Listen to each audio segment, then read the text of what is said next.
반갑습니다. 국민의당 안철수입니다. 국민의당 3대 비전은 제대로 일하는 정치를 통해 안전하고 공정한 사회를 만들어 국민이 행복한 나라를 만들겠다는 겁니다. 국민의당은 매주 이를 구체화하는 정책을 발표하고 있습니다. 그간 일하는 국회, 사법정의, 공정한 사회, 아동 청소년 안전 관련한 국민의당 약속을 말씀드렸습니다. 오늘은 정책 발표 5번째로 여성의 안전을 위한 실천 방안에 대해서 말씀드리겠습니다.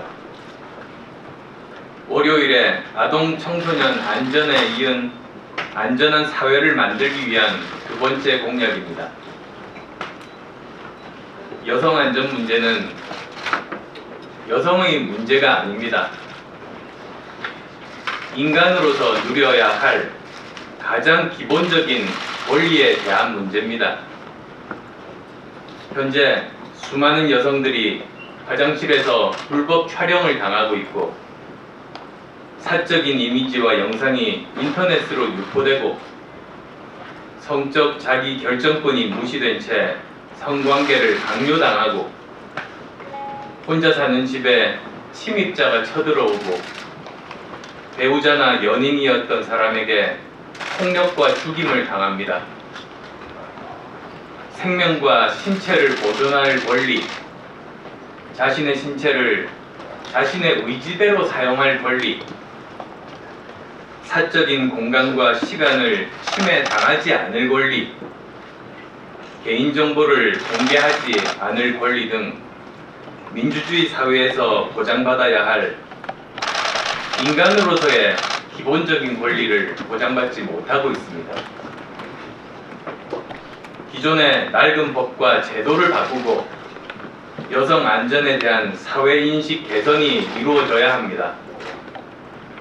또한 디지털 성범죄의 경우에 피해자가 자살에 이르기까지 하는 심각한 인격 살해 범죄이지만 가해자들이 제대로 된 처벌을 받게 할 제도적 장치가 미비합니다.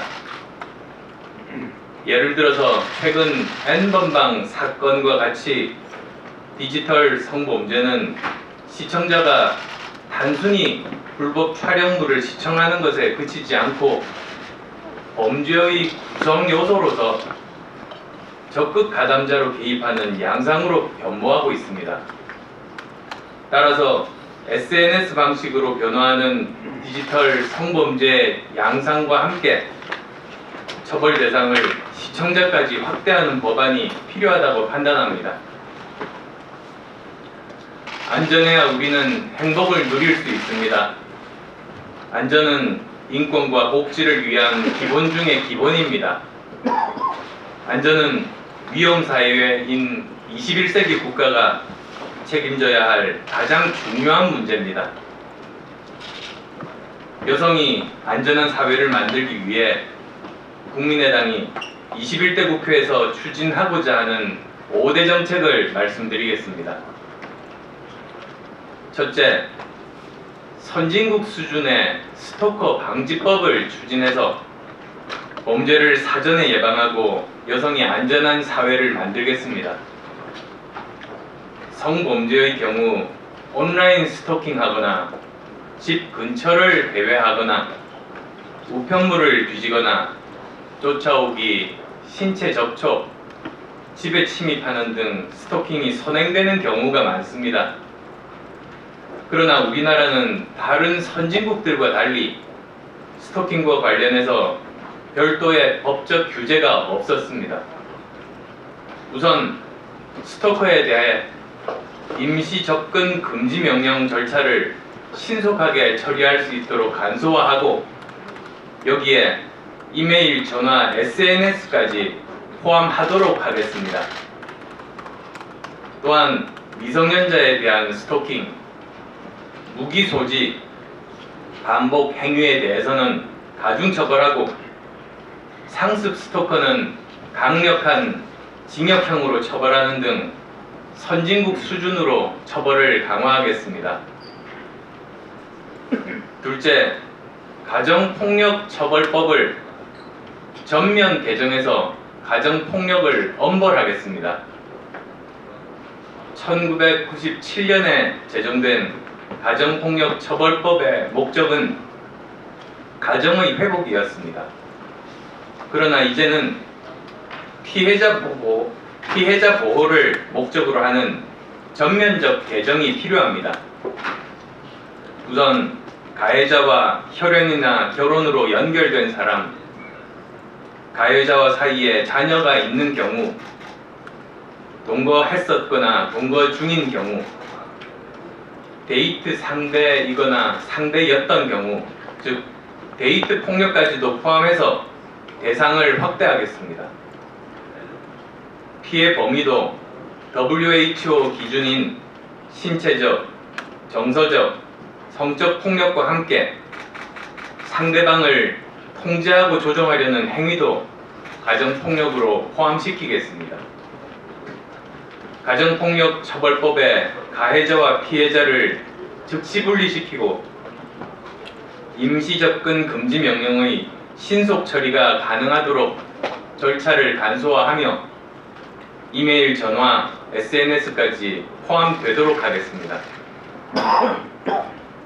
피해자가 범인의 처벌을 원하지 않으면 기소하지 않은 반의사 불벌죄에서도 제외시키겠습니다. 가해자가 상담을 받으면 기소를 유예해주는 상담조건부 기소유예 제도도 폐지하겠습니다. 처벌 기준도 선진국 수준으로 강화하겠습니다. 또한 보호시설과 상담소의 양적인 확장, 치료보호 범위의 확대, 피해자와 동반 아동을 치유하고 피해 여성과 그 가족들이 생활할 수 있는 임시 주거 공간도 제공하겠습니다. 세 번째입니다. 명시적 동의 의사 원칙에 따라 성범죄를 엄벌하도록 형법을 개정하겠습니다. 우리나라에서는 반항이 불가능하거나 또는 현저히 곤란한 정도로 폭행, 협박을 당해야만 강간죄가 성립됩니다. 반면에 글로벌 스탠다드는 동의 없는 성적 행위는 처벌되어야 한다는 것입니다. 거절 의사를 밝히거나 명시적 동의 의사라고 볼 수 없는 상황에서 관계를 시도했다면 성폭행으로 처벌하도록 관련법을 개정하겠습니다. 또한 폭행, 협박, 위협, 무력 사용, 성폭행 범죄에 대해서는 집행유예나 감형 등을 금지하도록 하겠습니다. 넷째입니다. N번방 등 디지털 성범죄에 대해서 전담 부서를 설치하고 정보통신망법을 비롯한 관련법을 개정해서 처벌을 강화하겠습니다. 디지털 성범죄는 해외에 서버를 둔 사이트에서 주로 유통되고 있습니다. 디지털 성범죄 전담 부서를 설치하고 해외 공조를 추진하겠습니다. 불법 영상을 식별해서 자동으로 삭제하는 인공지능 기술 연구개발 및 실행에 대해 지원할 예산을 확보하도록 하겠습니다. 불법적인 피해 촬영물에 대해서는 방송통신심의위원회가 신속하게 삭제하고 차단하도록 하겠습니다. 피해자 동의를 받지 않은 불법 촬영물에 대해서 제작자, 유포자, 소비자 모두 처벌하겠습니다. 특히 피해자가 특정되는 촬영물과 재범에 대해서는 가중처벌하고 제작자와 유포자에게 불법 촬영물의 삭제 비용을 청구하고 소비자는 벌금형에 처하겠습니다. 또한 불법 촬영물이 유통되는 플랫폼 사업자의 법적인 책임을 강화하겠습니다. 마지막으로 다섯 번째, 성평등 교육 강화를 포함해서 종합적인 여성폭력 예방 및 지원 체계를 강화하겠습니다. 학교 현장에서 시행되는 성교육 표준안을 보완해서 성평등, 인권, 통합 교육을 정규 교육 과정에 포함하겠습니다. 또한 여성폭력 피해자의 쉼터와 주거 지원을 확보하고 생계비, 의료비, 동반 아동 등의 지원을 확대하도록 하겠습니다. 국민의당은 국민의 안전과 행복에 직결되는 정책들을 최우선적으로 챙기는 민생 우선의 정치를 실현해 나가겠습니다. 고맙습니다.